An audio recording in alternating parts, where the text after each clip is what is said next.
Thanks for watching Outdoors Delmarva. I'm Andrew Tawes. Well, cold weather brings many changes, and nowhere is that more evident than in the different bird species and wildlife that make their way south to Delmarva for the winter.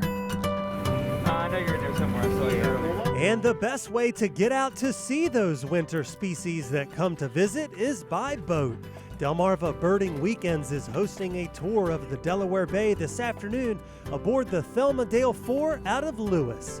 Capacity will be at half than what it usually is due to current circumstances, and we'll be riding in style outside. But somehow the cold seems worth it, and as we make our way out of the breakwater, we'll first spot a lone eagle. Bald eagle, take it off!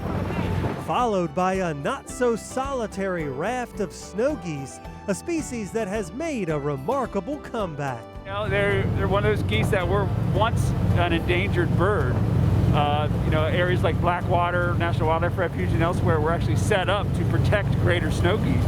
And then because of our efforts, the species recovered. And now we see them regularly on Delmarva, of course, in the winter, starting usually in October. Depends on how cold it is. They don't want to go any further south than they have to, right? It's all about energy. So if it's cold out, they'll be here real quick, and they'll stay till it's, basically warms up to, mid to late March, sometimes April. And then they'll head back up, way back up northern Canada, elsewhere to breed. Humans aren't the only living creatures who love lighthouses. The Breakwater Lighthouse was built in 1885 and is a popular hangout with birds of all types, including ruddy turnstones. Among the group today is a distinguished guest. My name is Jeffrey Gordon. I'm the president of the American Birding Association. But you're a local, right? I am from Delaware. I have lived in the north end of the state. I've lived down south here on Delmarva Bay, and yep, Delaware's home. So he knows why Delmarva is such a great spot for birders. You've got the salt marsh meeting the bay, meeting the Atlantic Ocean. It's all about diversity and having access to good places, and we've got a lot of that down here. And very year-round. The birding down here is interesting basically every month of the year, so that's a great feature too. Well, people love to see the seals. Well, I'm sure we'll have harbor seals and gray seals, but bird-wise, we're going to have a lot of cool stuff. It's hard to see inland, like gannets, great cormorants versus, we see a lot of double-crested cormorants. This is a totally different species, a more northern bird, really big. Further out is the Harbor of Refuge Lighthouse, built in 1926. It has a lengthy jetty, and that's where things get really busy. We'll first get a nice look at some great cormorants. They're aptly named. They are great because they are larger than double-crested cormorants, a more northern species. We do not get here near as much in the winter. I'd say, 80 to 1 or so, but there's a lot of double-crested cormorants, so we're out here in the Delaware Bay today seeing a lot of great cormorants too. They love these outer seawalls. They're just a big cormorant, really neat-looking bird.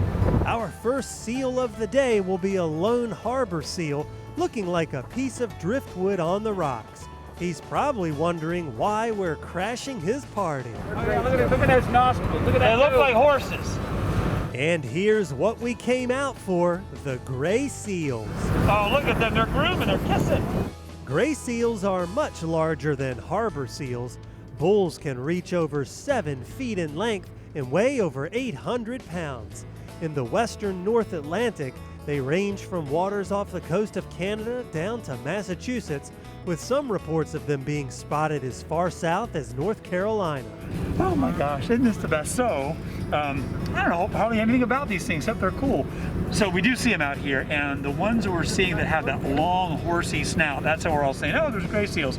There's one in there, the snout's kind of halfway between that, what we would call a harbor seal, which would have more of a pug, like a puggle or a bulldog kind of face. It's just amazing out here in Lewis, Delaware, seeing 6, 7 gray seals. I mean, we've had days we've seen 60 out here. It's brilliant, so much fun. Our last stop will take us past some outcroppings of a former jetty that's seen better days for humans, but just right for more seals. These little pockets of micro-habitat like this on Delmarva that you have to get out in a boat in January to go see them, but holy cow, it's like going to Maine for the afternoon. But it is tremendous fun to take all these lovely people out, and the pictures are going to share later online are going to be even better. I can't wait to see them. sharing these rock piles are the nimble purple sandpipers, playing keep away with the waves to get at their lunch. They're a bird of the high Arctic that nests way up on the tundra at the north end of Baffin Island, northern Alaska. We only get them down here in the mid-Atlantic in the middle of winter, and they love the rock jetties and the breakwaters. They really like rocky shorelines, but we get them here in the winter, and we only find them on the East Coast. So birders from all over the U.S. and Canada will come out in the winter to this area or a little further north to try to get purple sandpipers. And that about seals the deal on this 2-hour trip. But if you missed it this time, don't worry. Delmarva Birding Weekends is having one more winter birding excursion during the first week in March. So make sure you check out their website and reserve your spot today. It's a great way to see some interesting characters who make Delmarva home during the off-season.